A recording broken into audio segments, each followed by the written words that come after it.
और ऐसो हे व्हाट्सअप। तो भाई का प्रिंस नेवला ने एक बार फिर से रिप्लाई कर दिया है एलविश यादव को।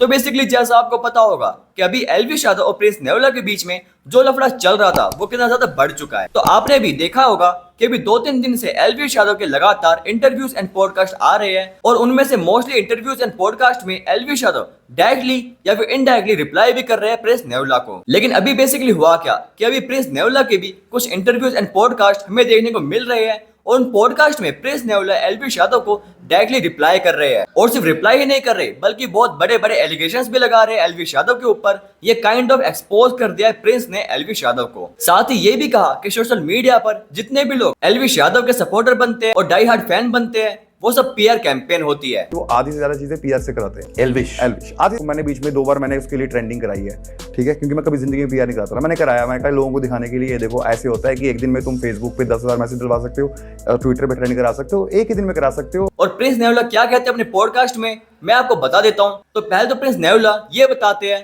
कि रजत दलाल ने एलविश यादव का साथ छोड़ दिया था, जहां पर प्रिंस कहते हैं कि एलविश यादव से पहले फेस टू फेस बात करने में खुद गया था और मैंने रजत दलाल को कॉल करके बोला था कि भाई एलविश यादव को बुला, क्योंकि मैं 4-5 घंटे से उसका वेट कर रहा हूँ और बुला रहा हूँ लेकिन वो आ ही नहीं रहा है मेरे पास। तो तब रजत ने मुझसे कहा कि शायद एलविश यादव डर गया है इसलिए वो मिलने नहीं आ रहा है। मिलने गया, उसके शहर मिलने गया हूँ, 4 घंटे तो आया नहीं। रजत के थ्रू मैंने इसको बुलाया कि इसको बोल आ जा, नहीं तो फिर वो रजत ने बोला कि भाई वो आ नहीं रहा, मेरे को डरा बैठा वो, ठीक है। और उसके बाद रजत ने क्या बोला कि डरा हुआ है तो इसलिए नहीं आ रहा होगा, एलविश डरा हुआ है। हाँ, क्योंकि फोन उठा रहा था ना वो किसी के, तो हम क्या समझेंगे डरा हुआ नहीं हुआ। चलो फिर आया रजत। फिर प्रिंस कहते हैं कि जाहिर सी बात है मैं इतने घंटों से बुला रहा था लेकिन तब भी वो मिलने नहीं आया, तो इसका मतलब यही है कि वो डरा हुआ है।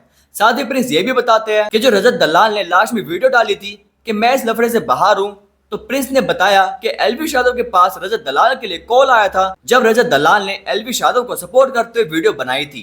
तो एलविश यादव ने प्रिंस नेवला के दोस्तों को कहा था कि भाई तुम खुद ही जाकर रजत से बात कर लो, मैं इस लफड़े से बाहर हूँ। उसके अभी जब रजत ने एक वीडियो डाली कि जहाँ पर मैं कंट्रोवर्सी में नहीं हूँ एलविश के साथ, है ना, कि मेरी कंट्रोवर्सी से कोई लेना नहीं है, प्रिंस और जो एलविश की हो रही है। तो पर जब एलविश को एक फोन गया था तो उसने बोल दिया कि भाई आप रजत से अपना नंबर लो, रजत को मैंने कहा था वीडियो डालने को। तो एलविश ने उसका साथ छोड़ा था, रजत ने उसका साथ छोड़ा था। रजत को बाद में पता लगा कि मेरे बारे में ये बोला, तो रजत ने बोला कि मैं फिर सिद्धार्थ करने प्रिंस नेवला से बोलते हैं कि आपने ये चीज को रिवील किया कि आपने 10 सालों में पहली बार कोई पीआर कैंपेन करी थी, तो ऐसा क्यों किया आपने। तो प्रिंस इस पर कहते हैं कि हर चीज मैंने एलविश को एक्सपोज करने के लिए करी थी, क्योंकि एलविश यादव कई सालों से पीआर कैंपेन करवा रहा है एंड जब भी उसके सामने तो कोई छोटा एनिमी या फिर कमजोर एनिमी आता था तो एलविश की पीआर टीम वो पीआर कैंपेन करवा के उस बंदे को पूरी तरह से दबा देती थी, उसकी माँ बहन को गालियां देकर। इसलिए मुझे भी पीआर कैंपेन करवाना पड़ा एलविश के फैंस को रिप्लाई करने के लिए जो मुझे गालियां दे रहे थे, मेरी माँ बहन को गालियां दे रहे थे। साथ ही प्रिंस ने यह भी बोला कि मैंने जरूर पीआर कैंपेन करवाया लेकिन सिर्फ उसे गालियां दिलवाने के लिए, मैंने एक भी गाली उसकी माँ पापा को या फिर बहन को नहीं दिलवाई। मैंने गालियां दिलवाई तो सिर्फ उसी पर और उसके माँ पापा को इस चीज में बिल्कुल भी इन्वॉल्व नहीं किया। और यही फर्क है मुझ में और एलविश में, क्योंकि एलविश ने मुझे भी गालियां दिलवाई,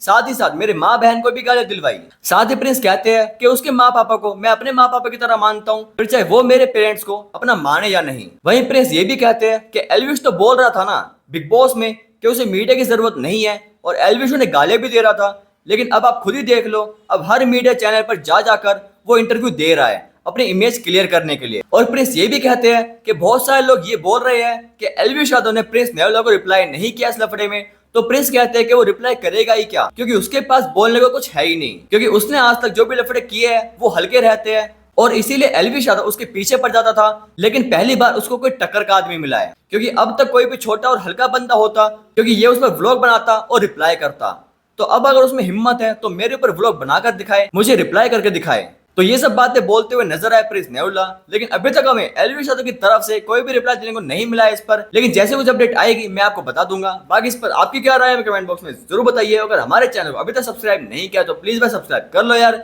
मिलते हैं नेक्स्ट वीडियो में, तब तक के लिए बाय।